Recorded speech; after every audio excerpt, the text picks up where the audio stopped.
আমি পূর্ণ হয়ে গেছি না, এখন আমাকে ভালো লাগে না। বাংলাদেশের জনপ্রিয় তারকা জুটি রাফিয়াত রশিদ মিথিলা ও তাহসান খান ভালোবেসে বিয়ে করে সংসারী হয়েছিলেন তারা। 14 বছর সংসার করার পরও ভেঙে যায় তাদের বিয়ে। এরপর কলকাতার পরিচালক সৃজিত মুখার্জিকে বিয়ে করেন মিথিলা। এখনো প্রেম হয়ে ওঠে। বিবাহ বিচ্ছেদ হলেও মিথিলা তাহসানের মাঝে এখনও যোগাযোগ রয়েছে, প্রতিদিনই কথা হয় তাদের। এর নেপথ্যে রয়েছে এই প্রাক্তন দম্পতির কন্যা আয়রা। এসব বিষয় নিয়ে ভারতীয় একটি গণমাধ্যমে কথা বলেছেন মিথিলা। এই আলাপচারিতার শুরুতে জানতে চাওয়া হয়, বিবাহ বিচ্ছেদের পরও সম্পর্ক রাখা কি স্বাভাবিক? জবাবে মিথিলা বলেন, সব সম্পর্কে বন্ধুত্ব নাও থাকতে পারে, কিন্তু সন্তান থাকলে তার স্বার্থ আগে দেখতে হবে। সন্তানের মানসিক স্বাস্থ্য মিথিলার কাছে সবার আগে। মিথিলার সবকিছু জেনেই তাকে বিয়ে করেছেন সৃজিত।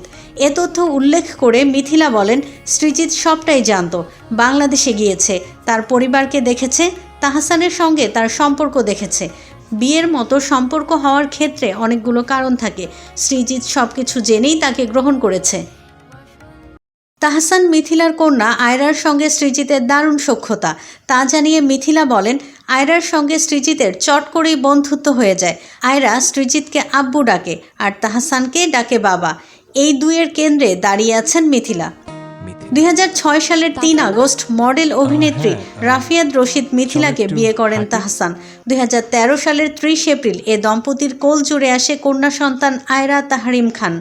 দর্শকের কাছে জুটি হিসেবে দারুণ পছন্দের ছিলেন তারা, কিন্তু 2017 সালে আনুষ্ঠানিকভাবে আলাদা হয়ে যান এই দম্পতি। এরপর তাহসান আর বিয়ে করেননি, কিন্তু 2019 সালের 6 ডিসেম্বর সৃজিতের সঙ্গে ঘর বাঁধেন মিথিলা।